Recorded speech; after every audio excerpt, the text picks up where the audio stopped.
সম্পত্তির বিরোধকে কেন্দ্র করে নোয়াখালী সুধারামে ধর্মপুরের সেকান্তর মিয়ার বসতঘরে হামলা, ভাঙচুর ও অগ্নিসংযোগের ঘটনা ঘটেছে।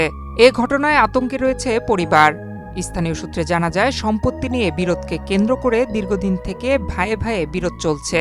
এই বিরোধকে কেন্দ্র করে সিকান্তর মিয়ার ঘরে হামলা, ভাঙচুর ও অগ্নিসংযোগ করে সিরাজ ও দুলালের নেতৃত্বে দুর্বৃত্তরা।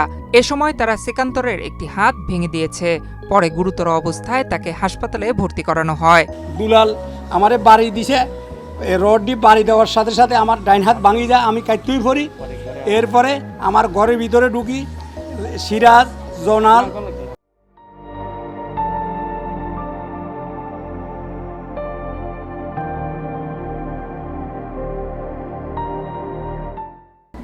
এরা এই আগুন লাগা, এরা তিন চারজনে কেরাসিন তেল ছিঁড়ে, এরপরে আমার বিদ্যুতের লাইন টাইন সব আগুন দিয়ে জ্বালাই দেয়। এরপরে আমরা আমাদেরকে এলাকার লোকজনে যায়, উদ্ধার করে। ঘটনাটি ঘটেছে বুধবার সন্ধ্যায়। এ ঘটনায় পাল্টাপাল্টি অভিযোগ রয়েছে। ভুক্তভোগী সেকান্তর মিয়ার ভাই আজাদ ও রফিক জানান, এসিল্যান্ডের আদেশ অনুযায়ী সেকান্তর জমির মালিক ও দখলে রয়েছে, কিন্তু সিরাজ ও দুলাল মাস্টার জোরপূর্বক সেকান্তরের বাড়িঘরে হামলা, ভাঙচুর ও ঘরের কিছু অংশ আগুন দিয়েছে। এটা তারা অন্যায় করেছে, তারা এর প্রতিবাদ জানায়। ঘরে আগুন লাগাই দিই সেকান্তরের সেকান্তর বা ডাক দিত গে স্যার, সেকান্তরের এলোপাতারি মাইর করছে।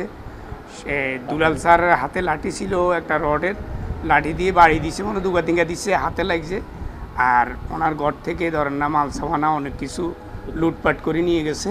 আপনাকে কিছু জায়গা জমি আপনাকে যে বাইয়ে বাইয়ে আপনাকে যে করি, আপনাকে যে জাল কবলা করে নিয়ে গেছে। তারপরে আমরা এসিলে তসিলে এটার চাইছি, আর তখন ৬৫ জমি সাই দিবেলাই বলছে।